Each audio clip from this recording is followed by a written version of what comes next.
start over. Yeah, please do. I'll start that shit over. Real quick, with Mike Swick. Real That's quick. the money face right there. That's the Real views. quick. The views is all right there. Real quick with Mike Swick podcast. Ready now? We're good. Hello? Ready? It's stuck in my throat. All right, so we are back. Episode number 14. Special guest today is Cody Garbrandt, Dude, Team Alpha Male Royalty, in the studio. in the studio Welcome, in Thailand. welcome to Yes. Phuket. Welcome to the podcast, brother. Welcome. That's awesome. Thanks for having me. Warm welcoming. Mark wrote me on the board, so Oh, jeez. great. She said, "Welcome, Cody!" welcome, Exclamation Cody. point. Boom. That's Nobody how we knows that- make our guests feel Confetti blew off when welcome. I came You in. just I was ruined like, it. wow, Nobody this knew is that great. board existed until you just. Yeah, It's no key flowers, no like Yeah. gifts, just a big exclamation point. I'll give you a hug later. That's all we need. so since November, man, let's talk about what you've been doing, how you've been doing, and your journey from there till now here in Phuket. Yeah, after the fight, it was, obviously my first defeat against TJ. I actually injured myself in the fight, so I've been going to a few specialists with my hand, seeing what option we should do, what route should we go, to fix the hand. A couple of doctors were talking about surgery, getting some hardware that I already have in my hand taken out, and letting it heal. But I want to get back to it. Last year, 2017, I was injured all year, Mhm. and I had a handful of weeks to get ready for TJ in the fight camp. So I don't want to be out. I'm trying Yep. to limit my downtime and just get back to the grind, back to fighting.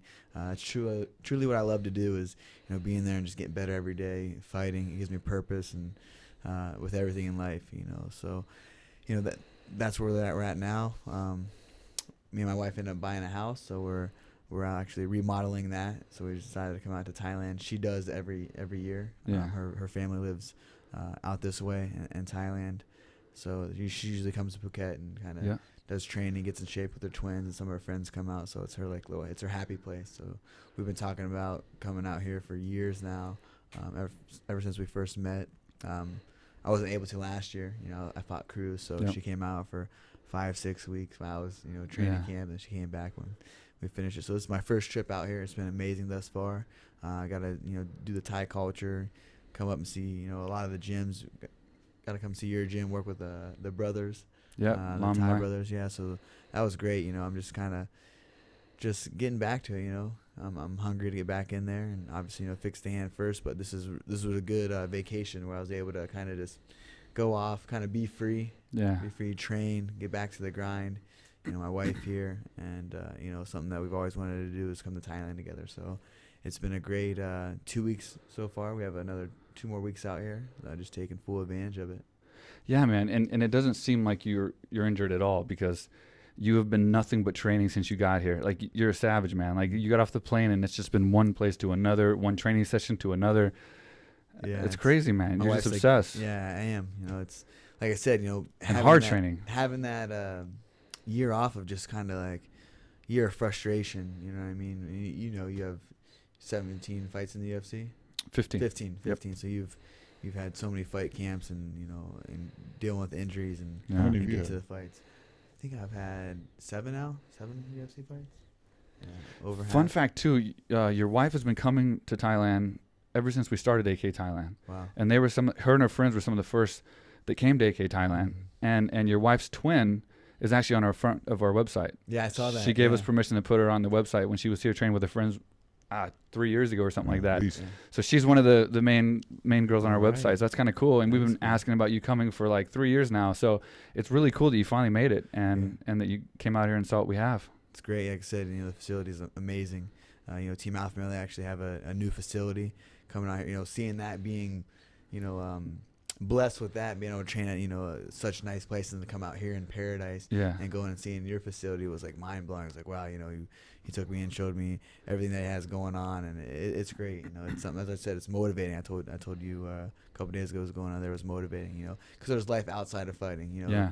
For me, I'm kind of locked into the fights and the fight game, and hopefully I have longevity the next 5 years. But you've branched out and been able to do something outside of fighting. It's help fighting's helped you be able to build a gym, come to Thailand. So that's motivating to see and do. You know, there's life outside of fighting with whatever you do. It's cool for me to hear that, man. And to be honest, it's cool. I met you at the first time we officially met was UFC 189. Mm-hmm. We fought on the same card. That was my retirement fight, and you were coming up. You know, that was my second fight in the yeah, UFC. young July stud 11th, coming up, killing 2015. people. Yeah. And You know, so amateur obviously I days. seen your fights, and I was like, man, this guy's a hot prospect. And we shared locker rooms. Yeah. And you came up to me and you were like, man, I was watching you fight or something, and I felt old but proud because Right, I was yeah. like, wow, man, this guy's has the world at his fingertips. Like the sky's the limit for this guy. And it's cool to know that, like, you know, he watched me fight or you know, whatever. Yeah, I remember that. I was like, yeah, I came up to Mike. I was like, oh, this is my Quick Swick, because I love the name, you know, fast, Quick Swick. And watch you all like his him? fights. Oh, yeah. Oh, I watched him his whole career. I appreciate that, man. And then we, like I said, we shared the locker room. So that was my second UFC fight. So it's kind of like still getting to know everything, how it worked.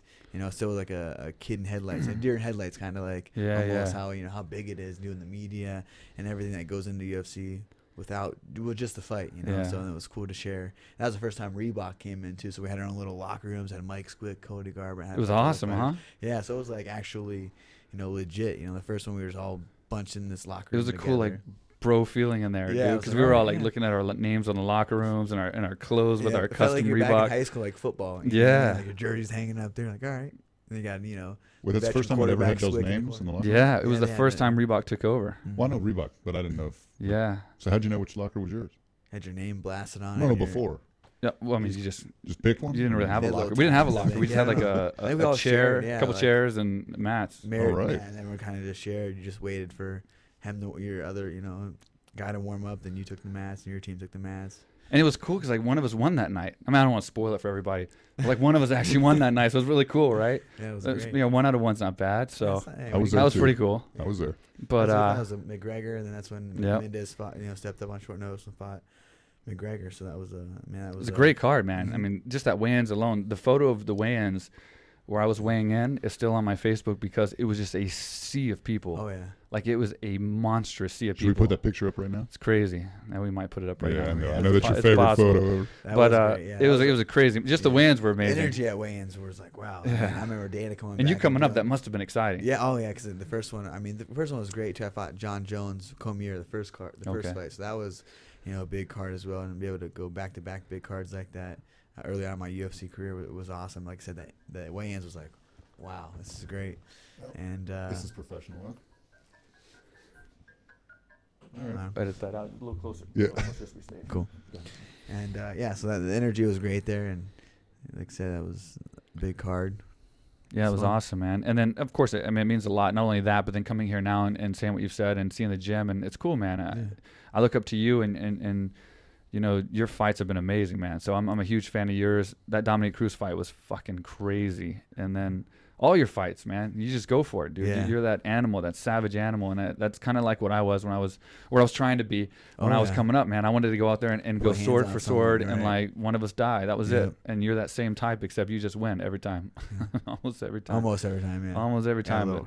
But dude, man, you were doing great even in your last fight, bro. So It'd be good, man. I'm excited. Like I said, like, you know, getting past the injuries of last year, you know, and just dealing with all those and then coming back I made huge strides, you know, with my PT training, being able to go from those injuries to be able to kind of, you know, go to the fight week, you know, again and defend my title. I didn't want to, you know, wait any longer. I didn't want to, you know, as they say, hold up the division. You know, my goal in life since I was 11, 12 years old was to be a world champion.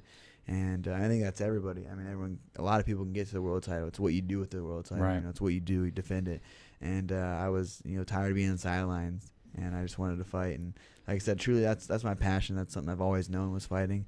And last year was a very trying time for myself, you know, just because I didn't something that I loved, I wasn't able to do. You know what I mean? Right. So, you know, I was able to, you know, put in a few good weeks to train. You know, I had some injuries still going in there with the TJ fight, but I'm excited to go back. You know, go back to my craft, go back to the, you know, the hard work, dedication. You know, hard work pays off slogan, and do that. My body wasn't able to grind the way I like to grind or should grind Right. for a fight. So I'm excited. I'm excited to get back and, you know. Well, you told me earlier, I don't know if you want to say it now, but who you're fighting, what's next? Or I was going to ask you, do you have anything lined up, or just Yeah. say what you can say or what you can't say? Right. Do you have anything in the works? I'm gonna talk with my manager Ali. Getting back in there, and obviously I'm having a child into March.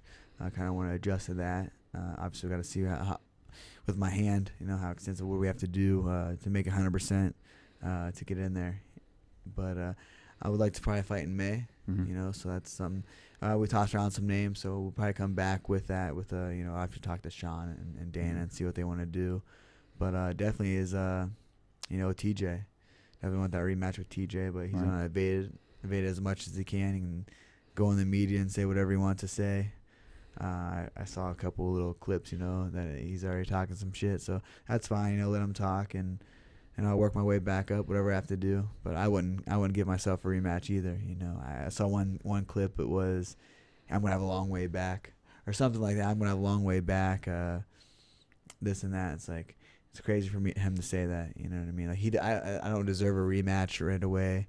I'm gonna have a long way back when he needed help over to his corner and over to his stool in the first into the first round. But that's fine. I know what I can do with the full camp healthy, and I'll do whatever I have to do. Knock whoever out in my division, and go back there and just reclaim my throne, my title. There's a lot of stuff going into that fight. Now it's just between me and him, just on that, I would say, competitive level. I know what I can do to that guy on a full camp, healthy camp. So I'm more excited. I think I'm more motivated now than I was after I won the Cruz fight. You know what I mean? Like it's oddly enough, I feel like, that lost re-woke me, remotivated me. To know what I can do. 'Cause you know what I mean? I know what I can do in there. So I just believe my skills and be healthy and go in there and fight. So whoever the UFC wants to give me next, I'm more confident, to get the job done and get back to the top. That's my goals now. It's hard to imagine not getting an instant rematch, or at least a rematch in that fight, because you were doing so good in that fight. But I will say, again, on top of that, I did, gain a lot of respect for TJ as well. I mean, he is a tough competitor, right. and that dude is a savage too. But you were doing so well, man. And like, there's no fight I want to see in that division more than you guys. Period. So right. I can't imagine that they don't put that fight back together. Yeah, I hope so. That was the goal. I remember texting Dana and Sean saying that I want to go to 25 after I beat TJ, and so that he got wind of that and copied that, and that's what he wants to do. So whatever, that was the winner was gonna go fight Mighty Mouse. At I can make flyweight. I don't think TJ can. I don't know. I think he cuts pretty hard to 35. So that was my goal, was to go and fight Mighty Mouse after that. He's a pound for pound guy. He's close to my weight class. Yep. Or he's fought 35. He's at flyweight. So everyone's calling these having these super fights, but Mighty Mouse has fought at 35 before, and he's he got beat by Dominic. I beat Dominic, so it's all up there. I think it's an entertaining fight, especially if I go out in the flyweight, to help out that division as well. But it was obviously clean out my division first. I was unsuccessful in the fight with TJ, so like I said, go back to the drawing boards and just whatever I have to do to get back to the top, I will. But that's the TJ is the fight that I want. And I know that I'm not gonna get it because he's gonna run. You're gonna get it, bro. Yeah, I'll eventually have You're it. gonna He get keeps it. winning, I You're keep gonna winning, get and it. it's gonna be inevitable. Yeah. Edit. inevitable. Inevitable. Yes. Ineditable. But I mean, looking at your training since you've been here and stuff, and like talking to Danny and everything else, it's like, I wish more people. I posted about this on Instagram, but I wish more people could be around someone like you to see that champion level attitude, that determination, that the sacrifice that you go through, and how obsessed you are. I think the best word is obsessed. Obsessed, yeah. You really are, man. And like the way you train, and like so many guys come through here and they want to be champions, and you get it all the time. I'm going to be the next champ. I'm going to be this. I'm going to be that. And they come in here and we watch them train and we're like, what the fuck? Like, really, dude? I've got like, a better chance. Yeah. And I grew up with AKA. So, I mean, I can name, a number of guys that made champion and compare the training, and it's like nothing. But it's like, man, if people could just see you and how you train and how your life is, then they'd understand. And then they just go on and do something else with most of them. Right. And the very few would stay and say, okay, I'm willing to do what he does. Well, you haven't taken a day off since you've been in Thailand, right? Yeah, no. You've been a I mean, savage, bro. nonstop, Yeah. Mhm. Yeah, I mean, like I said, like last year we wasn't able to grind like I wanted to, so I feel like every day is, you know what I mean, you can't, you know, perfect your craft or get better at your, you know, a percent better is, you know, the competition's getting better, and that's something that I've always done. I think that's what wrestling, you know, etched in my mind was just that grind. You know, I come Mhm. from a wrestling background and a boxing background, so I was always in the gym, always training. That's all I've ever known was training and getting better, and that's something I've always loved to do.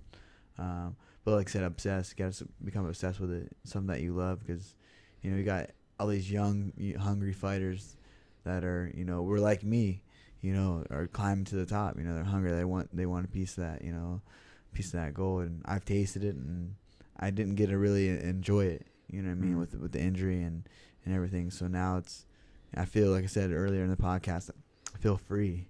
You know, I feel free to just go in there and train and have nothing to lose. I made it all the way to the top. You know what I mean? Like, I know I'm going to get back on that mountain.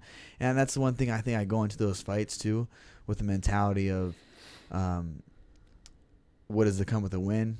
What does it come with a loss? Like, I'm okay with it. Like, I'm not okay with losing, but I'm going to, you know what I mean? Like, I get my mind and body and everything ready for what's to come with a win. If that's, you know, flying all across the, you know, to doing all these media tours and this and that, whatever comes with it. You know, and a loss is, you know, pick yourself back up, climb up that mountain again. And I've been here so many times in my life that it just, I like I said, I feel like it's, I'm always getting tested at certain, you know, no matter where you're at in life, I feel like I'm always getting kept on my toes. You know what I mean? Like, this was something that relit my fire at a time that I needed it. You know, I'm about to have a son. I got the hunger back. I'm, you know, working on my injuries and getting better every day. And for me, that's, you know, really good. I'm 26 years old. I like to have another 5 years in the sport, you know, Lord willingly. Yeah.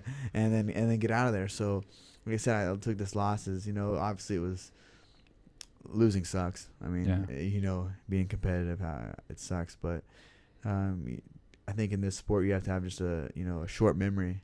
You know, from a win, you can't ride too high off a win. You can't be too low off a loss. Right. And that's something I feel free, man. I feel excited. I feel like a fresh fighter, 0-0, going back after it, you know, hungry, climbing back up that hill. And that's what I just have to remind myself is what got me here. Yeah, fun fact. I mean, you're so young. Cody Garbrandt was born in 1991. Mm-hmm. How old do we feel, huh? We met each other 5 years later. Yeah, we were in high school. At the top of high school. Yeah. Man, that's depressing, kind of. But you're so young, bro. So you got so much, and you made your rise to the top in 10 fights. Right. To the top, and not like to the top like in a lucky, you know, way. I mean, you dominated to the top, and then you just destroyed to get that belt. I mean, it was unbelievable. I picked you. I mean, I give TJ credit, but I picked you without a doubt in that fight with TJ, right? Because of how you performed against Dominique. And I think what I judged that by was you had that kind of personal vendetta against Dominique because of all the trash talk. And some people crumble under that pressure. Right. Some people use that pressure to do better, and you use that pressure to do better. So I figured with the you know the issues with TJ, you were going to come out there and do exactly what you did with Dominique, and you did great. No doubt about it. 5 more seconds in the first round. Right. Yeah, so it was like, man, you rose so fast, and you're so young, so you got so much ahead of you, man. It's ironic, like your first loss. There was 10 more seconds in that second round. Oh, Kami. Yeah. Fuck. What if? Yeah. The ugly side of the sport, though, man, is like the difference of 5 seconds or 10 seconds is a loss. It sucks. Crazy. I think a lot of people know, like, how fucking crazy our sport is that we do. I don't even call it a sport. Like, I've never been in a sport that someone wants to take your head off, you know, wants to really knock you out. You know what I mean? Football, you try to tackle each other, but fighting is brutal, man. It is very brutal, but, you know, we love it. It's something I've always loved. And people train for 3 months with nothing on their mind but to destroy your soul. Yeah, take everything you work for. Yeah, take everything away from you. And then you got to beat that. You got to beat that person. And they have a whole team behind them, too. Yeah. So I was going to ask you, I was going to go back to what we were talking about earlier. So you with Team Alpha Male, a great camp, a lot of good fighters, a lot of success, and maybe with AKA, it's not a coincidence. I mean, tell me in your mind, but it's not a coincidence these guys that make it to the top. It's these guys that have that obsession like you have. Oh, yeah. I mean, we've been through so many guys that came in there and didn't have quite that sacrifice or that obsession, and they never made it. Right. But the ones that did, the Daniel Cormier's, the Cain Velasquez's, all Uriah and all those guys, I mean, is it a coincidence, or these guys are the ones that put the time in, put the work in, and sacrifice, correct? Yeah, I think the cream always rises to the crop, and I think you can tell that from the beginning on how someone, the good thing about MMA or what we do is our work ethic is judged daily. We can train 4 times, one day and then be a bum the next day, so it's judged every day. You have to get up, the alarm gets off, you got to do the road work, put the extra work in, and that stands out when you see these young fighters that are in the gym, that are soaking up all the knowledge, that are coming to all the classes. And, a lot of us fighters at Team Alpha Male, and Uriah's been there forever. 2006 he's founded it and built so many great fighters from there. He would have talks with the fighters that stood out the most, and he would always tell me, like, we'd have to kick Joseph Benavidez out of the gym because he was trained too much, and TJ and Holdsworth, and same talk with me. So it's kind of a common reoccurrence of the guys that kind of stand out, or the guys that make it to the top like that, and what their work ethic is, and how they are obsessed with the sport and getting better, and to where they have to get like kicked out of the gym, like take a day off, or you shouldn't be training this hard, this close to a fight. It's just that obsession. And like you said, AKA had so many great champions. Javier did it to him all the time. Yeah, Javier, I was gonna say, I never made it to your level, man. I never got that championship belt or that title fight. I was so close, but Twice, you were close. I was the same way, man. Jav kicked me out of the gym a few times, and that guilt, like we were talking about today, that guilt when you don't train or when you don't give your all in that one session. If I went through a session at AKA, and for some reason I didn't give my all, or I didn't do as much as I couldn't sleep, man. Oh, yeah. Like I couldn't sleep, and it haunted me till the next day. And so there's a lot of people in my position where you have to train hard, sacrifice, and go through all that, and you still don't get that belt. You still don't get that title fight, and that's the rough side of the sport. You might work hard and not get it, but you can't get it and not work hard. So you have to make that plunge. You have to make that sacrifice and that risk to put all in, shove everything in, and go for it, and then hopefully you get that belt. Hopefully you make it to the top. Yeah, exactly. Like Bisping, he had 10 years of just fighting and grinding, and the most wins in GSP now. Just recently won the title not too long ago, and got the title shot on a Rockhold. It was the Rockhold that got hurt. Yeah. Or no, I'm sorry, Weidman that got hurt, right? And so yeah, he got his call up on just like an injury, so he's been grinding, and it paid off for him. So there's so many fighters in this sport that are so talented and so good that never reached that top, so that's crazy. I remember going to dinner with Dana, and after I won the title, and him just saying like how crazy it is to like get into the UFC, get in the top 15, get in the top 10, get in the top 5, and then becoming the champion is like a small percentage So small of chance of doing that, kind of. When he said that to me, I was like, wow, kind of. It took me back a little bit, like, wow, that is true. Like, everyone wants to be the sport is the fastest global growing sport in the world, and there's kids all over in Russia and all of these countries that are literally training at such a young age to become become a world champion. Here I am at 25 and did it. That's something I set my goal at, and I did it. So it was kind of like, I felt very proud that time. Like just coming from Dana, he built that. And for him to say that kind of took me back, like, wow, I never thought of it like that. I just always pictured myself being a world champion. I didn't see the percentages and the chances. I had one shot, just go all out. Like I said, become obsessed with it, and you're going to make it happen. And obviously, have a lot of help along the way. Team Alpha Male was, something I had my eyes set on. I used to watch Uriah in the WC and the King of the Cage, and I knew I was never going to be a bigger, a fighter, so I was like the lighter weight guys. The WC is kind of what I had my attention towards, the bantamweights, featherweights. When I was a teenager coming up, like I said, Uriah had the fighting. He would go out there and fight. He had the personality. He had some YouTube videos I used to watch him like training. It looked fun, like them guys just training out there fun. And Lance Palmer's from Ohio, so he's a little older than me, but he was out there training, and he always like confided in me to come out. He's like, hey, you got to come out to Alpha Male. I wasn't, obviously financially set to be able to come out as a teenager. And it didn't, wasn't able to come out until I was 22 or 23. I remember sending Uriah a tweet, like when I was 18, like, hey, I'm going to come out to the gym, check it out. And then he tweeted me back. He's like, yeah, we'll be out here. And it wasn't until almost 5 years later, I was able to make it out. But I was grinding the whole time of ups and downs, like I said, adversity to come just to get to there. And when I stepped inside that Team Alpha Male, it was like I felt this energy. I was like, man, I knew this is the final destination I needed to be to become a world champion. Mm-hmm. I worked so hard just to get out here, and it was just get noticed, hopefully he asked me to be on his team, which ended up happening. And he's like, "What do you want to do, Cody?" The first time that I trained with him, that he came in and ran a wrestling practice, and I kept singling out this one kid, like wanting to wrestle him, because he was out there too, like trying to come on the team. And I was like, "Oh, I'm gonna smash this dude, like show him what's up." But Uriah kept putting me with all like the guys he had nicknames with, so it kind of caught on, like, oh, these are his guys. He's like testing me. And I was literally out for a whole year. I had broke my hand in my pro debut, and I had some head trauma. So I was like, I'm not wasting any more time. I'm going to go out and see how talented I am, how far I can take this. I already had a year off. And I literally flew out there. I was sparring. I remember sparring Danny Castillo, Chad, Chris Holdsworth, Andre, all these guys. And I hadn't sparred in a year, hadn't hit pads. I mean, I wasn't out of shape. I think I was just on a natural high being out there, and it was great. I remember him putting me with all his guys, and I did really well against him. And we remember, after we walked off the mat, he came up to me, he's like checking me out, like looking at all my tattoos, like, who the hell is this kid, And he's like, "What do you want to do?" I'm like, "I'm going to fight in the UFC and be a world champ." He's like, "All right." Shook my hand. He said, "Get the 5-0. And he's like, "We'll get you in the UFC." And that's it. I was like, "All right, cool." He's like, "When can you come back out here?" I said, "I'll come out in a week." I said, "I'll go, situate some things." I had a fight scheduled in 2 weeks. So I was like, "I'll come back out here for a week and then go fight." And I'm sure you heard that thousands of times. People said that. I shook his hand. I said, "Do I need to sign a contract or anything with you?" He's like, "No, man." He's like, "A handshake's good." So we shook hands and ended up flying back. Came back a week later. Did a week out there and kind of mimicked Chris Holdsworth. He worked so hard. He was the hardest working guy on the team. Kind of just followed him around. He trained 4 or 5 times a day. I mean, really grinded out there. And I stayed with him. He helped me with my nutrition and diet to get to 35.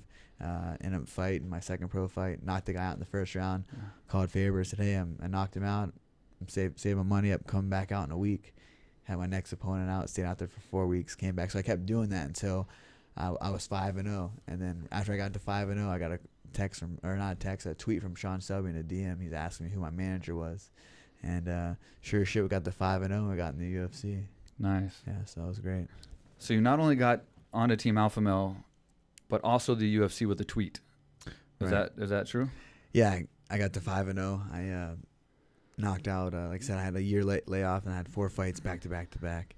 Just kept coming out there, traveling in my suitcase, living out of our buddy on the team that I was staying with on Alpha Male, Vince Murdoch, had like a 1-bedroom studio, and we had sometimes 11, 12 people in there from all different countries, Japan, Canada, 1 bathroom. I mean, it was like, oh shit, it was a grind just to live there, but I knew I had to be out there.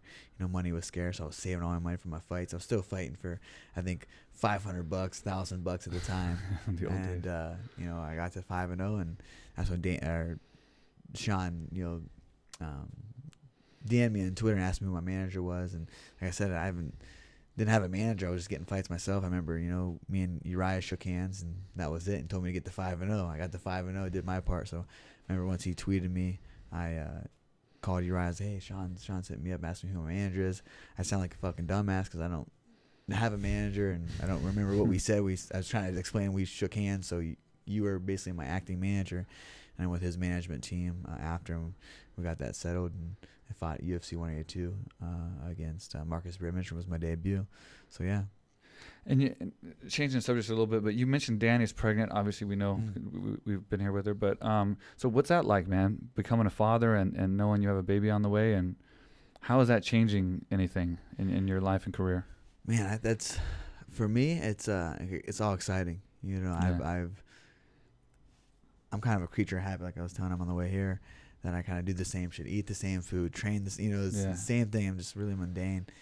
So I know what I'm gonna do. My life's kind of planned out for me in that sense, the way. So I'm very excited to have a kid, bring a child in the world. To be a father. I've never really had a father in my life, so it's kind of a different for me. I'm gonna be great with it. I'm excited. Danny is as well. It's her first child, and I think it brings more motivation to me. You know what I mean? Obviously, it'll be more when he's here and I'm holding him. Everyone keeps telling me, like, you'll never have that love and that bond that you do with your child. Yeah, that's something I'm super excited, because I can already tell that I love the kid. His name's Kai.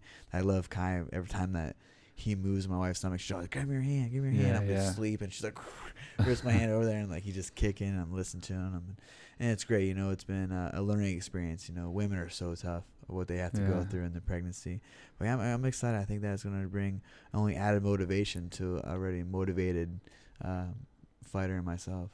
And Kai's already getting some Muay Thai experience because Danny's steady doing privates. She's been working with Lai at AKA and everything. Like, she's out there kicking, punching, everything. This Full on. Yeah, this has been great. Like I said, she's the early on in this pregnancy, she was, man, so sick the whole time. I felt so bad for her. I mean, she ended up had a lot to do these last few months. I had a big fight coming up with TJ at Madison Square Garden. Right. She moved, to Sacramento with me. So just me and her in Sacramento. Yeah. Basically, she's pregnant. We got married. We were engaged. We got married. So we had a big, huge life events. And she's on top of what the baby does to you, changes your hormones. She's been so great with it, and just adapted so well.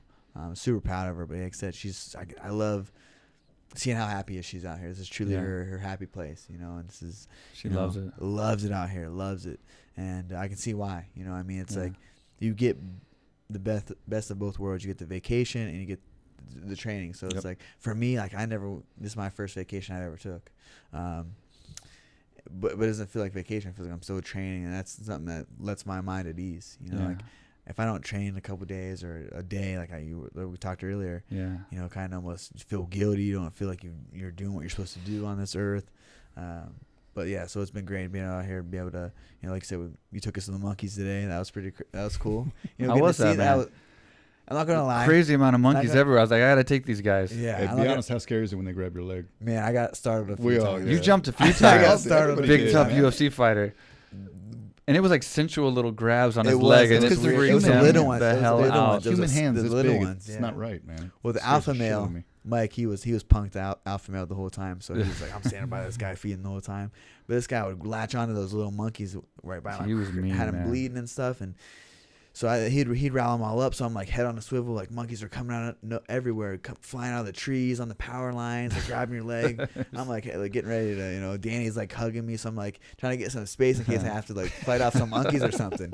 I was like real claustrophobic at first, but it was awesome. Getting to feed them, like just getting those experiences. It's awesome. You can't do that anywhere in America. No. People think we're exaggerating, but dude, there were hundreds of monkeys around us. Like they were coming from everywhere. Yeah, we couldn't find any for the first time. We were like swarmed. We threw that first peanut. It's like just came crazy out of nowhere. It was like great. Planet of the Apes. Yeah, it was wild. That was awesome. Yeah, actually.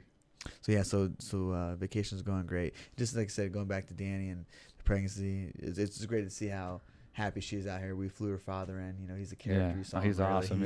He's cool hilarious. He's really cool. So it's good. Her sister comes out and her friends. So this is something that they do annually. Yep. And it's my first year going with them. But make it. I like to make more trips out here. Definitely just to break it up, get some different kind of training in. Mix it up with some different training partners, different styles.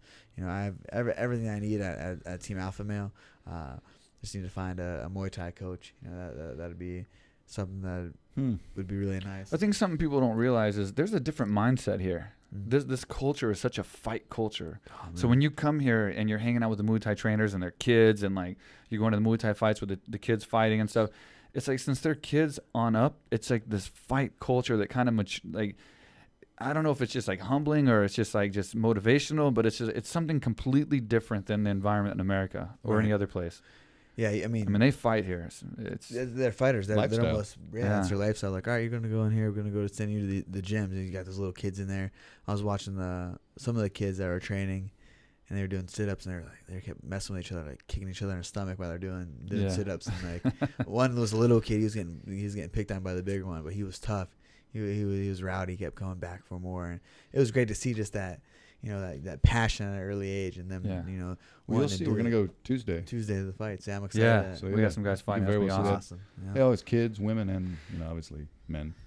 So. And let's get on to your social media, because I remember when I met you at UFC 189, you had a big following for such a young up and coming fighter, and now you're just like, your social media is gigantic. Like, when did that start? What do you think caused such a big boost for you in social media to get such a huge following? And it's powerful. Yeah, I really don't. I think just the UFC, obviously, they have such a huge UFC machine, social media, getting out there, performing to the fights. I remember Will Fox, after my UFC debut, it was extremely hot in the MGM, and we were like laying there. I had my fight shorts on, shirt off. You know, Team Alpha Male, they always have their shirts off. Yeah. And so we're all in the back Fit room. right I in, remember dude. this. We're all in the back room. You're at the wrong and gym, everyone's man. like half naked. John McCarthy comes in. He's like, "What the hell?" He's like, "Everyone's naked back here. All you Team Alpha Male guys, you know, hackling." He's like, "I understand why you're fighting, but everyone else, what the?" And he like walked out, like shaking his head. And it was funny, you know. And I was like laying there. I hear just click. Will Fox took this. I was like laying there like this. And I was like, oh man, I had my legs like all up, like I was on a beach or something. I was on a match watching. It was so hot. I was just trying to relax and stay calm. And then next Monday, UFC like posted like MCM, like me laying like this up on. I had so much hate, like people just hating on me, but it worked. You know what I mean? I got a lot of. I remember followers from Dana that. posting like a Uriah checking himself out in the mirror at one time on the Ultimate Fighter or something. Oh yeah, check it. Dana has no shame No sometimes. shame. Man. Them two go back and forth. He They doesn't had care. a little back and forth pics of each other. You know, on that episode or that season. It was pretty funny. But to give you, man, just give you an idea how powerful your social media is and how powerful social media in general is. Anastasia is one of our fighters, Anastasia Yankova. She had like 180,000 following. She's a huge, one of the biggest Russian, you know, next to Khabib and Right. Obviously the Bullet. But she had 180,000. You reposted one picture with her, and she gained 14,000 followers in literally 24 hours. Yeah. That's powerful, man. Yeah, I saw that. Yeah, it was That's awesome. powerful, Yeah. dude.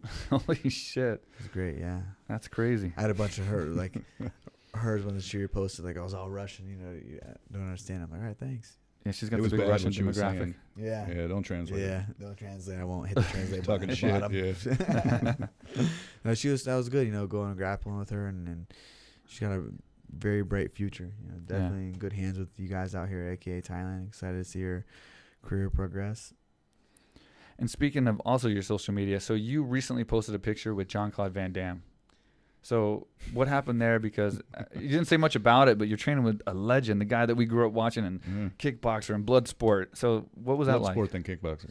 It So doesn't my matter. buddy Rob, you know, he's connected with John, and so he like we'd always talk, you know, throughout the last year or so. John would call on FaceTime, hey, how you doing? You know, things like that. I want to come up and train with you guys. And after the fight, you know, we had some free time. He drove up from LA to Sacramento and in his car, and came and trained, did a little bit of partying. Yeah. So the first day we came to the where this gym. is going. Yeah, first day we came to the gym. He's like, all right, I gotta do my warm up. He gets on this bike. 38 minutes warm up. 38 minutes exactly. Wow. Has his head wrapped with towel. He's sweating profusely all over the place. The guys took him out the night before, Danny and Uriah and them, so they were drinking a little bit, boozed up, sweating alcohol out.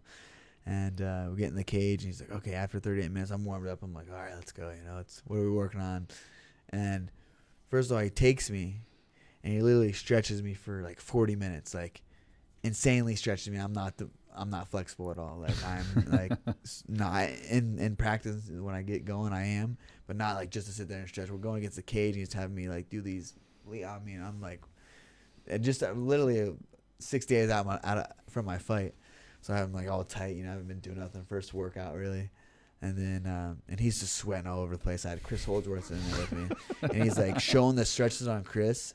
And he's just sweating all over Chris, like in his face. I'm like, oh, and he's like, our buddy Rob's like, John, he had this towel dangling on his like front, you know, and they kept using these towels. I'm like, we're throwing them towels. Like, wipe the sweat off. You're dripping all over these guys.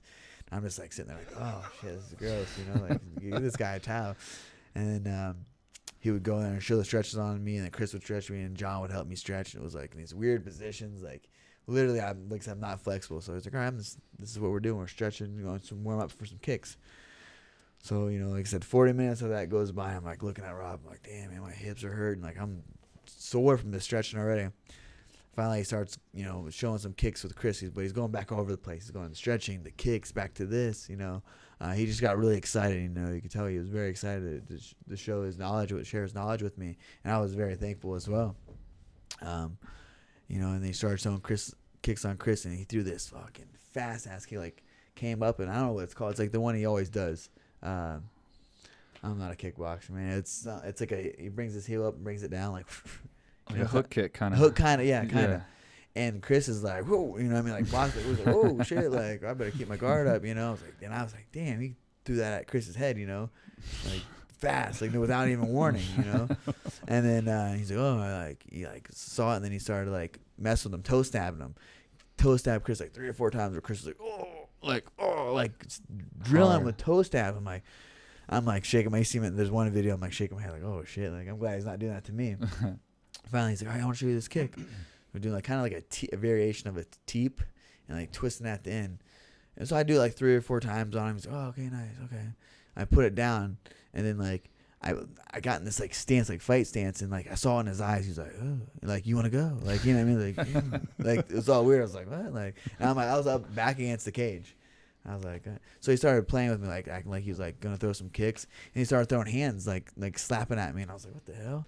You know what I mean? Like, what the hell? Then he fucking kicked me with that heel kick, or that hook kick, right in the teeth. And I was like, wow. And I was like, motherfucker. I was pissed. I was so mad. I look over at Rob, and I looked at John. I was like, Rob, keep this motherfucker away from me. He just kicked you in the face? Kicked me in my teeth, dude. Kicked me in my teeth, like, playing around. Like, how many times we've punched at each other, and we can pull our punches? Yeah, yeah. This dude straight. He's a professional at it. Teeth. He's an actor. That's what we're supposed to be able to do. Bro, I'm not gonna lie. He has a fast ass kick, but obviously I wasn't thinking that. I was showing. I was demonstrating the kick that he wanted me to. That he showed me on him to get it right, the technique. And I put my foot down. And he started like, you know what I mean? Kicked me right in the teeth. And I look at Rob, and I was like, man, I said, keep this motherfucker away from me. I was pissed. I like went black. Like I was like, oh, I want to rip his head off. You know what I mean? But Jean-Claude, what are you supposed to do? And like all of a sudden he looks at me, and he's just like, he's like 70. Yeah, I'm like, well, I'm gonna do it. And all of a sudden he looks at me, he's like, drops to his knees and starts crying. He's like, my champion, and starts crying like that. So I felt hella awkward. I was like, Wow. like hands on my hip. I'm like mad. I'm like my lips all busted open. I'm like, oh, I got that hot sweat. You know, he started just like, so I was like, looked at him. I was like, John. I was like, and I kept calling him John. I didn't know his name was Jean-Claude. So I don't know. I was like, they're like, it's funny, man. You keep calling him John. I'm like, well, Jean-Claude. Okay, like John. I keep. You calling really him have John. to say the Claude? Right? Yeah. I didn't know. I'm like, all right. And so Jean-Claude. And then I walk out of the octagon, just leave the place. I left the gym. It was like. It's fucked up. Everyone was watching, taking videos. So it looked like from outside, it looked like I hit him and dropped him, and he was crying. From people's, everyone's like, "We thought you knocked him out. We thought you hit him." I was like, "No, dude, kicked me in the face. About kicked my teeth out." I said I had to walk out of there. I was gonna beat his ass. So I walk out of the gym. I leave the gym, and Rob comes with me, and I'm like, "Look, Rob, I said, I don't want to talk to John. I don't want to hang out with him. Like that was bullshit." Like, he's like, "Oh, he didn't mean it." I'm like, "Dude, I'm telling you, this guy has hit that kick thousands of times. Yeah. He's been a martial arts for over however long he's been doing karate and shit. He knows how to pull a kick." I said he was trying to, he kicked me right in the teeth. You know, I was so infuriated, so mad, and I'm driving home, and then when he came, Uriah's like, "Oh man," like laughing about it, like thought it was the funniest shit ever. He's like, because Uriah was in the cage, Chris was in the cage. He's like, "Dude, it was the most awkward thing ever." He's like, "You flipped out on him, and then he just started like." Dropped down to his knees and was crying. It was like we didn't know what to do. We were putting. Was there actually tears? He was literally crying. He was like felt upset. But he did the same shit with Tyson. Was it sweat or tears? So Rob's a movie producer, and he did the same thing with Tyson. They were doing a kickboxing in the last retaliation. Oh yeah. The kickboxing retaliation, and Mike Tyson's in it, and they were doing the same thing. And Mike was like, "Don't hit me, you know, don't do it." John's like, "Oh, I'm not gonna hit you." And he's like, did real close to him, and ended up hitting John. In the movie, and John and Mike ended up like kind of open palmed him in the chest, and, like slung him back, and Mike was like, "Dude, you know, don't get close to me again. I'm gonna beat your ass," you know. And John was like, "Oh, I'm sorry." So then Rob was telling me like the next scenes they had to do, they were like 15 feet away from each other, like trying to like fight scenes because Mike was like, "Don't let this guy come near me. I'm gonna beat his ass," you know. That's crazy. So I'm like, man. dude, he did the same shit to Mike, kicked me in the face, like. You know, but he was a great guy. And Uriah had a catered dinner the next night, and we came. We went, me and my wife, and I had my brothers in town actually.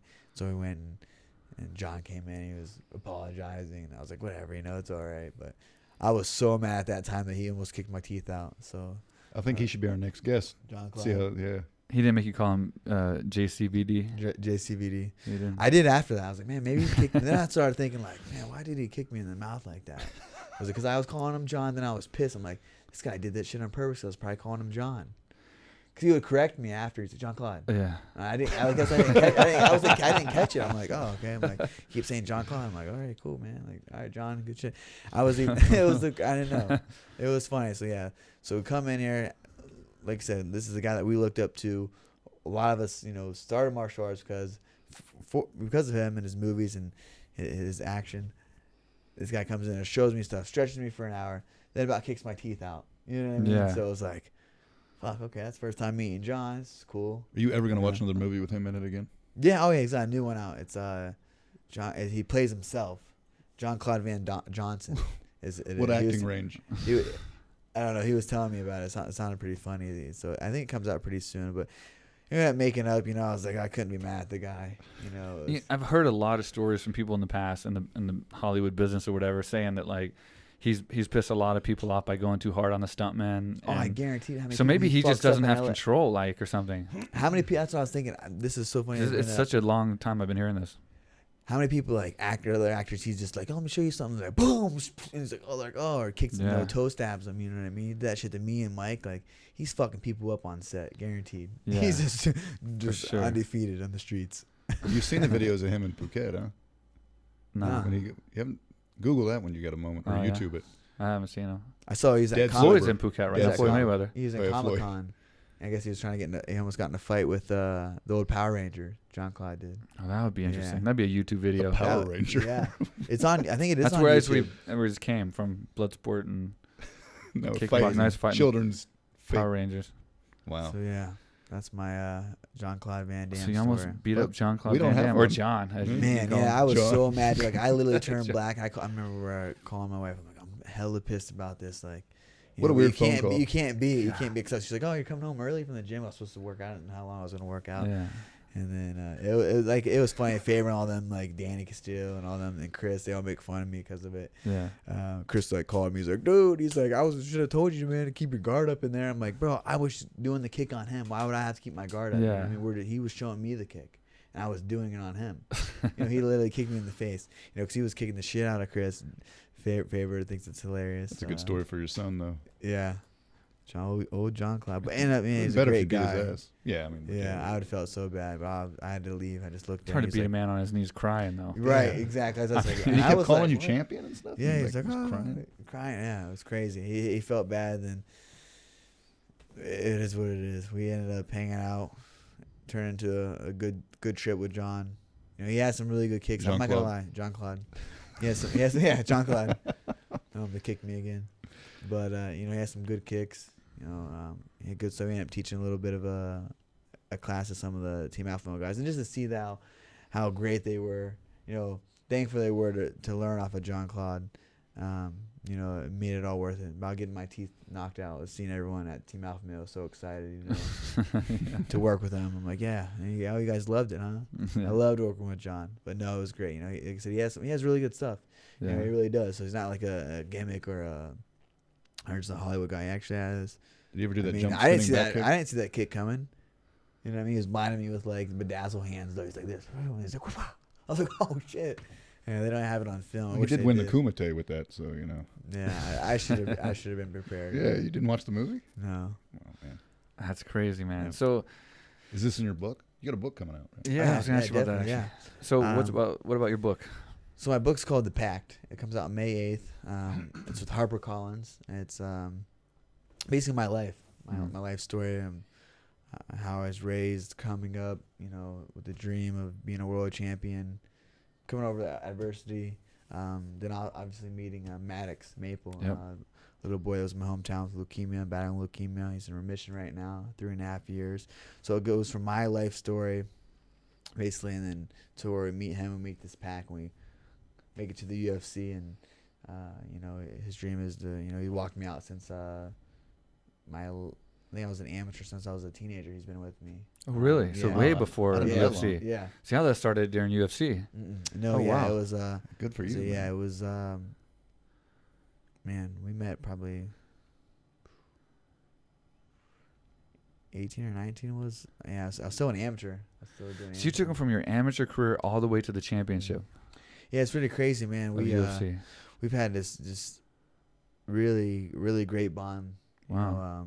know, became a brother to me. His family became extended family to mine. You know, we come from a small town, so it's kind of, if anyone comes from a small town, they can kind of relate a lot to that. But yeah, we've been since amateur. He's came out. You know, his battles, my battles, and we always said, you know, we never go to battle alone. That was kind of our saying, and it's gonna be a great book. I'm actually doing the edits right now with Mark D'Agostino as the author. He wrote the book Rudy, Hulk Hogan's book. He's done Magnolia Story, so he's done some really phenomenal. I'm really excited to share my story and Maddux's story and with the world, and just this you know, the dream, you know, the American dream of being a world champion. And so it comes out May 8th. So we start doing some like media tours in the next few months doing that. So super excited. You know, obviously it's still early in my life and career to be writing a book, but I feel like the story is, for me, I grew up on, you know, obviously Rocky movies and things like that, inspiration, motivation. So hopefully that's what we can, you know, appeal to a lot of people, is just having a dream and chasing it. And no matter what you're going through, you know, everyone has a beginning. It's, you know, about the end point, and what, you know, the light at the end of the tunnel was being a world champion for me. And a lot of people that I met on this journey, Uriah, the team, my uncle, you know, he was in prison, a teenager, and he was his dream was to be a world champion, you know, and ended up, you know, getting out of prison, finding the Lord, training me to become a world champion. We did that together as well. So it's really great how everyone's connected on this path of being a world champion. You know, Maddux, that's what his sole purpose was, or goal was when he was sick, was to be able to walk me down to the cage every fight. And then until we finally was like made that pact. That's why it's called the Pact of. You know, he was like 7 months out from being chemo free, or doing this last chemo, and I got a phone call from his dad, and his dad was, you know, sounded, you know, his voice was, you know, kind of very disconcerted, and he's like, "Hey Cody, we need your help. If, you know, Max doesn't want to take his medicine, if anyone can get his little heart turned around, to be you." And I'm like, here I am, you know. I think I was my third or fourth pro fight. So I was out in Alpha Male, just got off the mats, and I'm like, man, like, he's like, we think we're gonna lose him, and we think he's gonna die if he doesn't take his medicine. He's not, just won't. He's just done. He wants to give up. We need you to, you know, turn him around, get him, you know, taking his medicine. Here I am, like, sitting right off the mats. Like, I was trying to get a fight too. Like, so I was in, man, what I'm gonna say to the Maddux? Like, this was kind of, my heart was pounding, and I was like, man, it's so nervous. Like, what am I gonna do to get this little kid, you know, to start taking his medicine if his parents won't, you know, can't get him, or anyone. You know, and that just show how much he looked up to me. You know what I mean? I just did it because it was, man, I just met the kid, and it was something. When I left there, while I was going through in my life, I was, you know, partying and getting in trouble, and, you know, I ended up getting stabbed before, like, right around the same time that, right before I met him. So it was like kind of almost our paths were, you know, came together for whatever reason that was. You know, I don't truly believe why, but it was obviously for a reason. You know, that we made this bond and pact, and I gained a brother from it. But I remember calling Maddux and telling him that, you know, hey, you have 7 months left, you know, of chemo. You've been working so hard, you know, almost 3.5 years he did it. And I said, you're short time there. I said, tell you what, I said, I was still trying to make it to the UFC. And I said, you know what, Maddux, I said, you know, you don't, you know, bitch or complain about taking your medicine, and you beat cancer, and I'll tell you what, I'll make it to the UFC, and I'll take you to every fight with me. I said, you'll be at every fight. And I said, we'll walk down and get in a world title together. And he said, okay, Cody, I will. Hung up the phone, and it was 7 months later, August 25th. He took his last dose of chemo, and he called me. He said, hey, I'm you know, done with my chemo meds. He said, now it's your time. And I didn't have a fight line. I was 4-0, like I said, and I ended up fighting, I think in November. Got a fight in November. For my fifth fight, ended up knocking him out and getting the call later. So it was kind of like that last boost of, you know, motivation that I needed. All right, here's this kid who just beat, you know, chemo, and you know, here's this pack. He kept his promise, I keep mine. Got the 5-0, and you know, got called to the UFC. And ironically enough, that this bar in my hometown, I got kicked out of when I was 19. I ended up getting in a fight. Me and my boys got in a fight and ended up beating up one of the guys, the bouncer, and that owned the bar. And this guy you shouldn't was have cool. been there at 19. Exactly, yeah. Right, yeah. I think it was nice one of those assholes.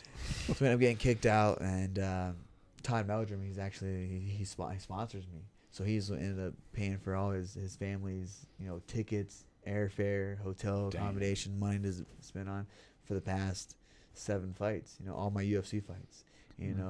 And I met him through getting kicked out of his bar. You know what I mean? I remember him reaching out to my Facebook and saying, hey, we have a classy place here. We don't want to fight. And he knew it wasn't my fault. He knew what happened. He saw the camera. The cops came in, tried to see what happened. He's like, I told him I had it off and all this stuff. And so he's really looking out for me. He saw what I was doing. He saw that I was changing. He was trying to, I felt like I kept trying to do the right thing, but I kept getting pulled back until I ended up finally moving out, leave my hometown, was able to come back and visit. It's a great place.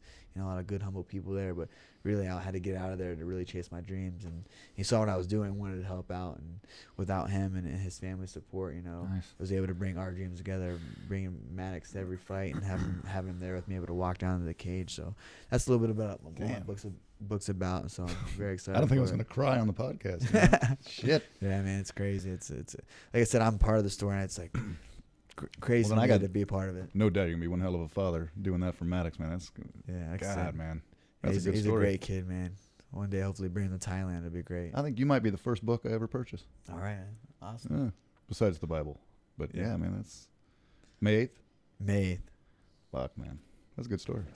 So how is Maddux doing now? Like, where's he at? He's great. Like I said, he's 3.5 years in the remission. August 25th is his remission date. So we're approaching the 4th year, and 5 years in remission is you can cancer free is what it's supposed to be. Yeah. So he's been great. He's been. I just saw him in New York. He's growing like a weed, man. He's getting so big. How old is he? He's 11 now. 11. So I met him at 5 years old. Damn.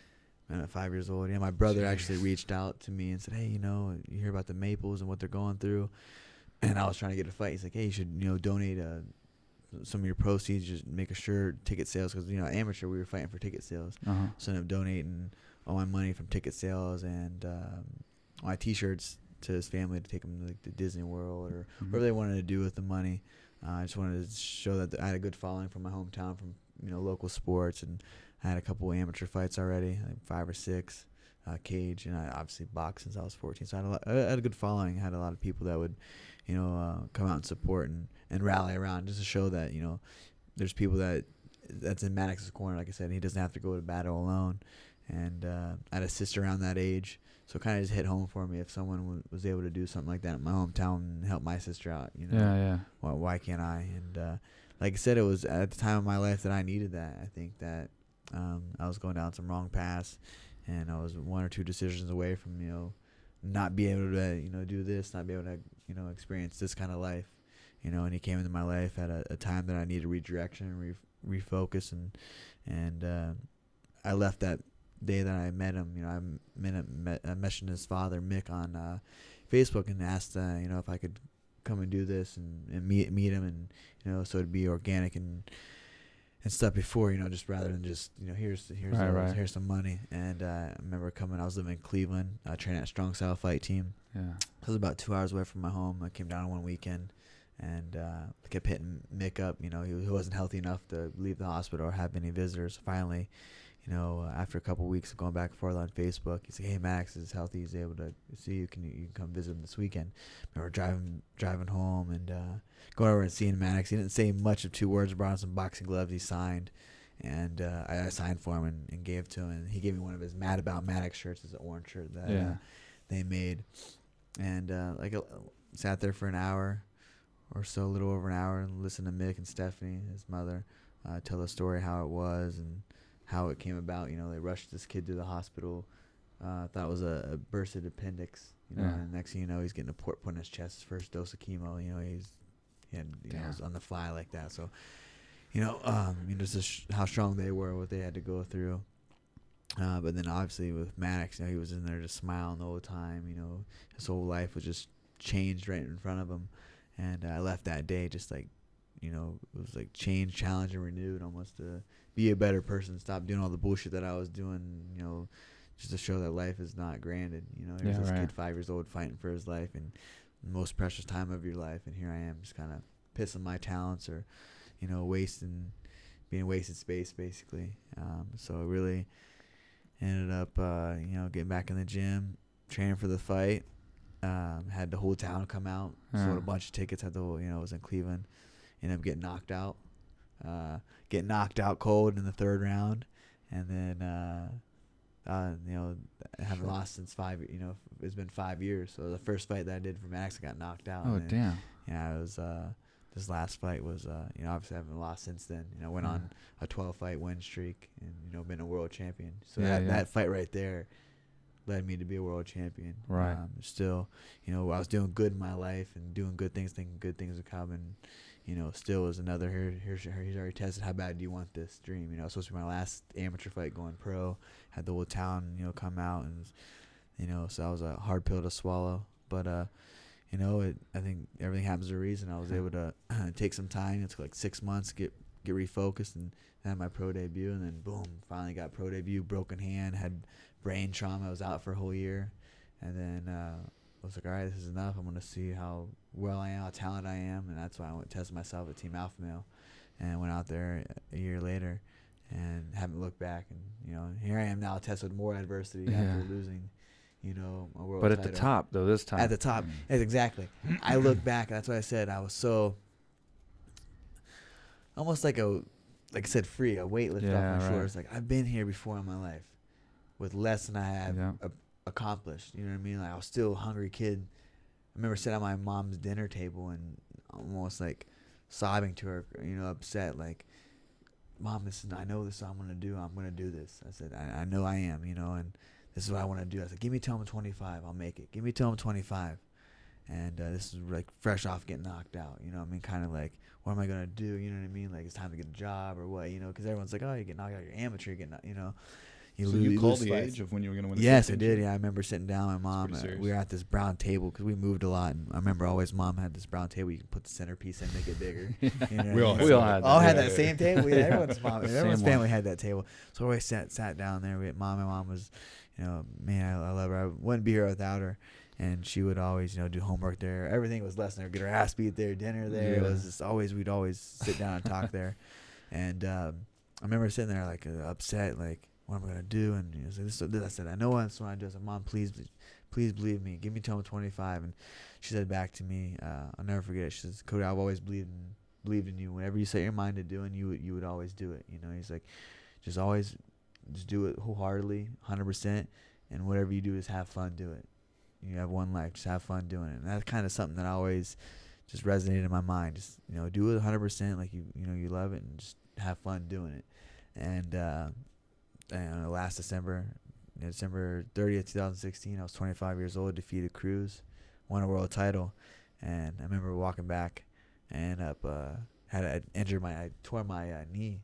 I remember walking back with the title, and I usually don't do after parties. We usually just come in the hotel and get pizza with my family because they always come with friends. I remember just hugging my mom. I said, Mom, do you remember when we sat down? I said, give me till I'm 25, and we did it. And she's like, I remember it like yesterday. And see you watch and the man that you evolved into, and I'm so proud of you. Like that's what I've always wanted to do, is make my mom proud. Like I said, my father's been in prison my whole life, so it was always the goal for me to make my mom proud, and to be able to have that. Remember, we took a picture there, and then we didn't have to go to Hakkasan to the after party. It was the first time mom, and it was like my mom was in a club. It was just cool. Like, man, like here we are, 25 years old, world champion. Fast forward to sitting. My mom was at Madison Square Garden. After the fight, she came backstage and she gave me a hug. She said, "Hey, it's gonna be okay. We've been here before."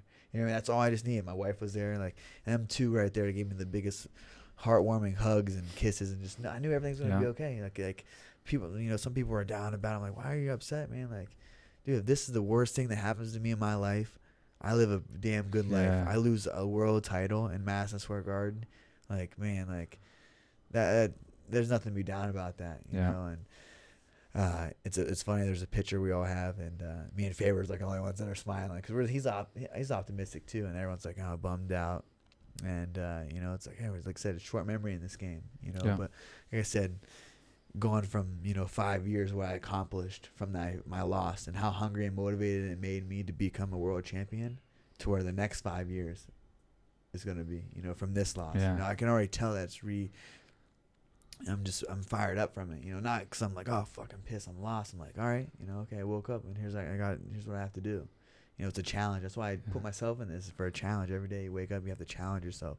So I'm excited, you know, and I have another thing. I like to kind of do visions, and really wasn't able to last year. You know, my vision was to get healthy. I didn't see myself, you know, vision defending the title. I just got healthy, wanted to get healthy because I was in so much pain and the injuries I sustained. So now it's like I have the visions and the dreams of writing my things out that I usually do. In the next 5 years, I want to have 5 years more of fighting, longevity. And I know what the last time I lost, the 5 years span that I did in the 5 years, I became a world champion. Yep. So super excited to get back on this, man. Like I said, like coming out here and training made me more hungry, you know, being around guys like you know, seeing what you was able to build with your career. So like I said, it's motivating, and just gotta keep. It's the one thing, you just always have to be motivated every day. Every day you have to find new motivation. Yeah, for sure.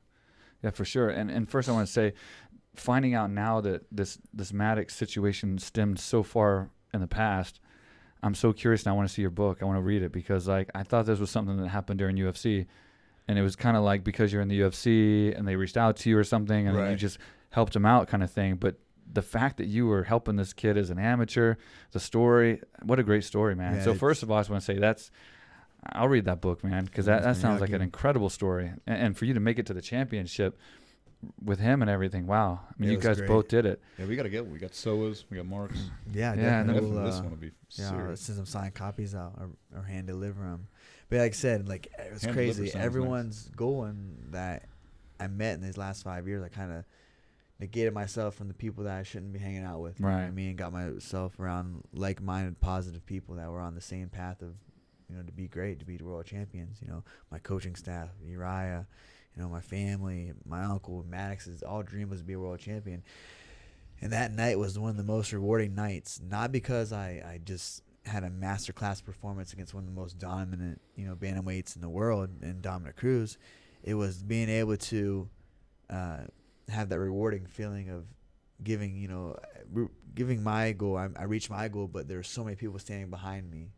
Well, as I reached my goal, you know, I was able to.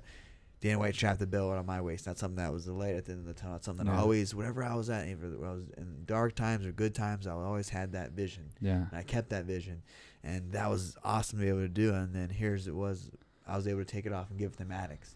You know what I mean? And give him his, you know, his little bit of, you know, his ultimate battle was life. You know, so that was far greater than anything I have accomplished or defeated in my life. And here, I just seen how happy he was. I remember when they you know, I won the fight. I see him in the back of the video, him jumping up down, so hollering, and then my uncle, you know, was like, I jumped up. They were so excited, just seeing how happy everyone was, you know, to see my success. It is, man. It's like, and the same thing, even after I lost, you know, everyone's like, man, I have my health, I'm good. Like we're here. I have so many blessings coming. So. Yeah, that's and touching on what you just said too, you know, there's a quote that says something along the lines of "You're the sum of the 5 people you hang out with the most," and I believe in that. In the fact of when you train, the people that you put yourself around, you know what I mean. Like, well, I'm sorry to bring you down. Yeah, 5. So there's 4 other people. You got 4 other guys. But like, it's always good to hang out with cohesive and motivated people that are trying to accomplish their goals and their dreams, because it brings you up that level, right? Because you want to be with them. So I totally get what you were just saying about hanging out with people that are bringing you up. And I wanted to ask you too, speaking of you know, your time span of fighting, what is your end game? Like in a perfect world, I mean, I know we're looking way far ahead, you're very young, but what is a good end game for you? Like what brought you into martial arts? For me, I wanted to be in martial arts to one day be in the movies and be like Chuck Norris, you know, and like be this action star. That was kind of my thing, and then here I am now doing this. But like for you, what's your ideal end game?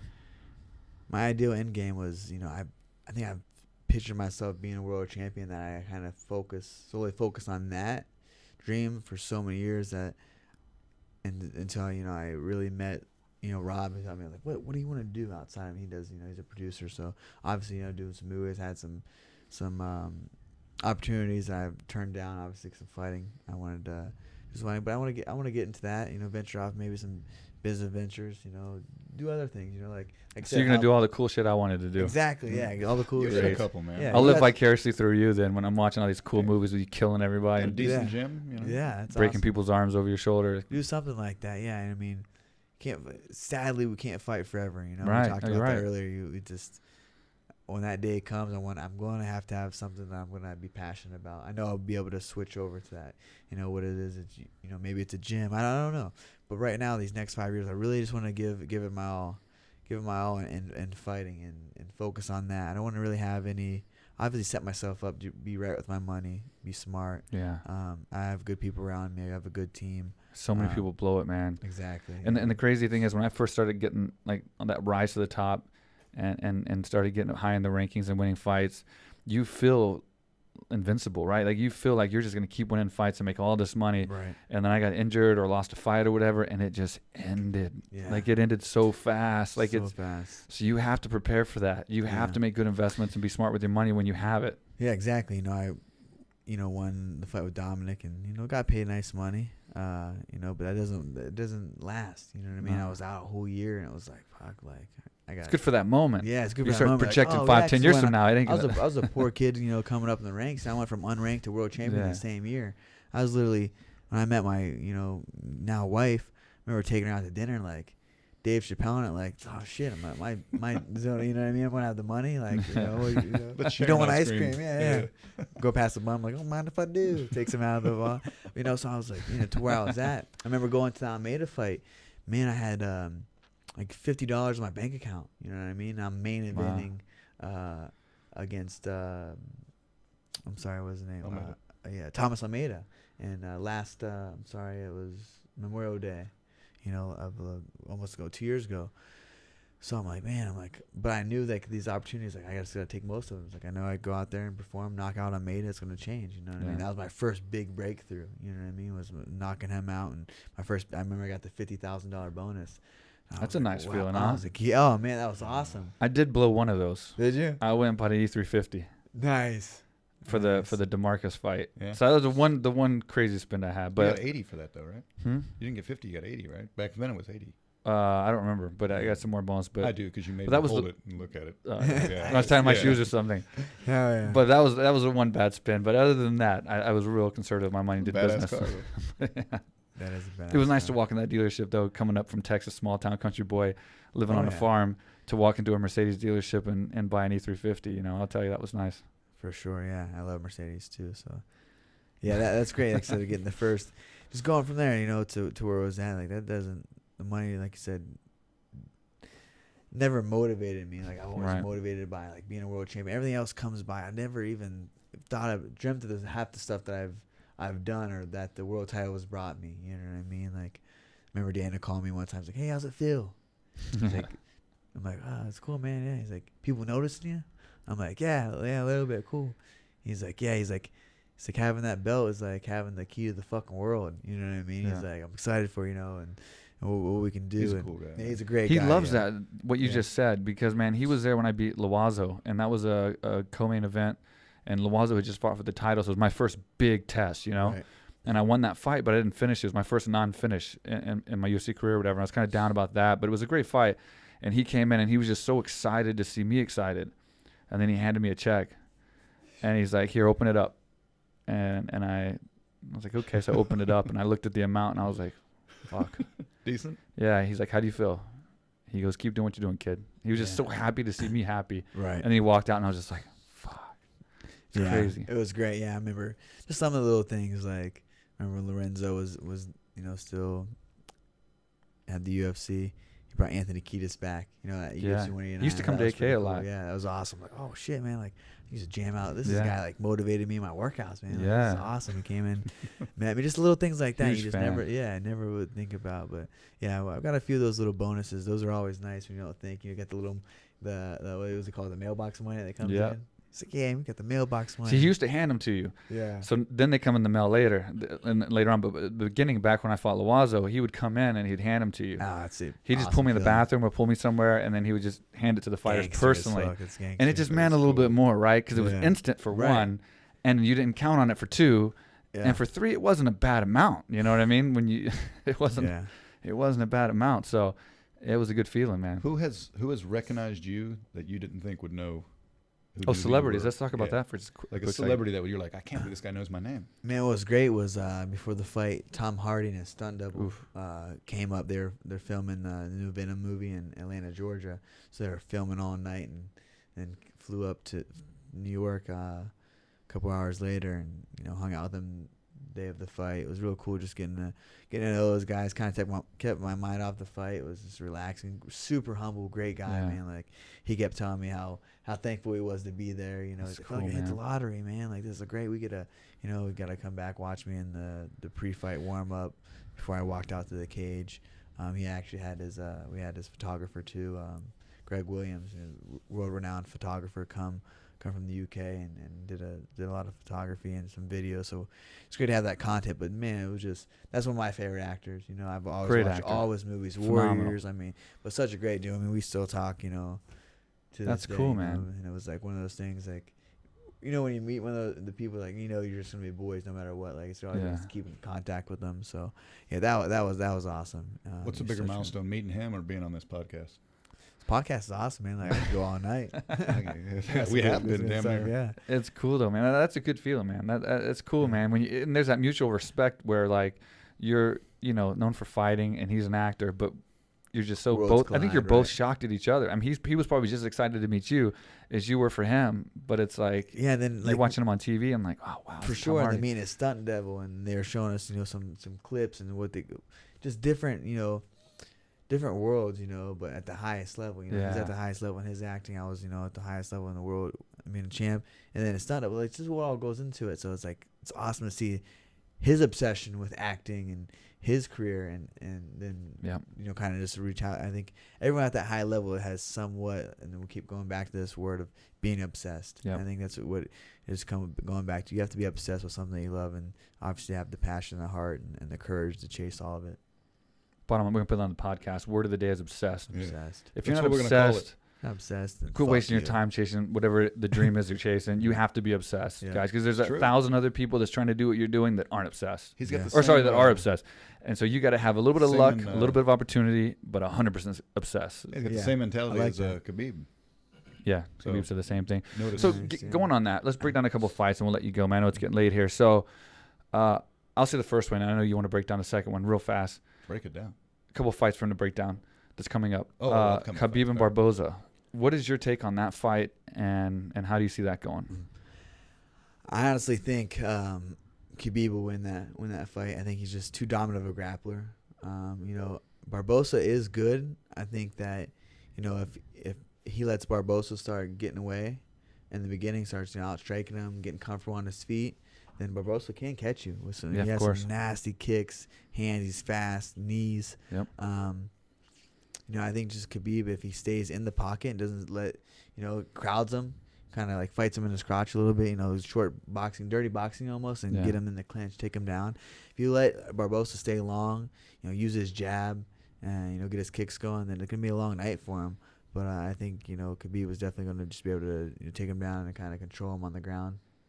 Yeah, I talk to people about it, and sometimes they'll be for Barboza or something, say, oh, he'll be able to defend the takedown and land that strike. But it's like, yeah, he may defend the takedown, but will he defend 27 takedowns? Right. Because Khabib won't stop. That's what people don't realize. He will not stop going for those takedowns, and then he'll eventually get you. I mean, he had, 22 takedowns in one round? 3 according to Cormier. Well, But, Cormier, yeah. Cormier always gives him a hard time, busts his balls, but like he just nonstop Yeah. goes for He's him. So it's like relentless, you yeah. can't defend one; you have to defend 20. Yeah. Because he's gonna keep going. Then how comfortable are you throwing Striking. the spinning Yeah. kicks and That takes all your that, whole game what off. I mean, maybe out of desperation, just like get this guy the fuck off me. I'm gonna throw something. Yeah. But hey, Barbosa's no joke. He's been at the top of his craft. Top 5 for sure in the world the past few years, and had some amazing knockouts and fights. But I think just stylistically, Khabib is just gonna overwhelm him on the ground, tire him out, and he's gonna be fighting off his back a lot. Well, I That's how agree with take you. it. I'm biased, but I do agree with Right. you too. And I know Mark, you want to ask him about your girl. I love Holly Holm. Ever since my boy retired, and 2 other guys that I'm like more than him. But she's probably my favorite fighter out right now. Female for sure. Her or Cyborg? Man, I think that's another thing. Cyborg's been so dominant the past decade. She hasn't really been scathed. Stylistically, obviously Cyborg's the bigger fighter in this fight. Holly Holm is not, she's great. I think I just don't think she has that. I think what Holly Holm would need to do in that fight is knock her out. Right. And catch her to beat her. I don't think that she can just win a decision or Right. I don't believe that. I think she's gonna have to catch her, knock her out like she did Ronda Rousey. You know what I mean? But I don't believe that she has the power to knock out Cyborg. I think Cyborg, she's, fundamentally Muay Thai, she's got good blocks. I don't think she's gonna like catch her like she did with Ronda. But you never know. Cyborg does come in, just guns a blazing, kind of charging things down. I think the more technical fighter will win. More technical fighter obviously is Holly, but I just think that Cyborg just a physical specimen in that weight class and just has a lot to handle. It kind of hurts. So we got Yeah, I shouldn't Khabib ask saying that. that Let's delete Holm that. could possibly do it, Yeah. and then Cody saying Khabib? Cyborg. I think there's no one that doubts, even Khabib. No. I don't think there's no one that doubts Cyborg is a favorite. she's Cyborg is obviously, yeah. is the one that's best in most the likely going world to win right the now. fight. But of the people that she could be fighting, I mean, Holly Holm has that striking credential where she can come in there if she can land those strikes and possibly get that upset. She will. It's a Like, second we round knockout, were in by the way, Singapore Cody. when she. Second round knockout. Okay. Yeah, it's gonna just let you Man, know. It's I gonna be wouldn't. That's I pretty wouldn't, precise there, but- Yeah. 218 into the second round if that's what you want. 218. Okay. Dang. You got it down. Jeez. Yeah, no, I'm a big fan of Holly. Like I said, I've trained with her in Albuquerque. Great camp. She's been around forever, boxing, kickboxing, MMA. She's had a great, great career to be able to, transition from that to come to MMA to be a world champion. So. And they're great strategists there too. Oh yeah, they do their they're homework. great. Yeah, they do. That's one thing that they do. They video. They study. So there'll be more. And more. I'm excited for that fight. Not too many women fight. Get me excited to tune in, but that's one. That's Good way one to that put it. does. Yeah, nothing against them. I think women are Yeah. amazing, Oh, I love them. but I'd rather have two dudes beat the shit out of each other. But yeah, I'm excited. That's the one that I'm looking forward to. Well, cool, man. Well, thanks for taking your time out to come on the podcast, and you're here for a while, so we're gonna get into some more wild animals, I'm sure, and The elephants definitely are more next. training because you're just a savage. So yeah, we're going to do the aerodyne. We'll train tomorrow, right? yeah. All right. do the aerodyne and Can I coach grind you? that out. He did the aerodyne for 6 minutes, so he's pretty proud about that. Yeah, well, I didn't know it was 30 minutes. I wouldn't have even done that 6. Man, 6 minutes is a lot in aerodyne time. He was dead. That's like Oh, a yeah. commercial break. Yeah, I'm like, He was fuck, dead. never doing that again. Well, cool, man. Well, thanks a lot, man. I Well, thank appreciate you you doing guys, the man. It's been podcast. great. Anything else you want to say, or? Oh man, thanks. It's been great. Like I said, thanks for the hospitality out here. Since before I came out, you were helping make sure that I needed a ride, SIM cards, all that. Man, this guy's he's a class act, man. That's Thanks, why man. he's had so much success. Thank you, man. I appreciate it. And thanks for coming out, man, because it's been great having you. And, man, it's great being around people so obsessed, magic word, as you are, because that kind of like brings me back to when I was training and fighting. And Right. I love seeing that, man. I love it. We'll keep it up. The obsession is real. All right, brother. Well, thanks for being on the podcast. And, Appreciate it, man. Real Mike. quick, real quick, with Mike Swick, real quick.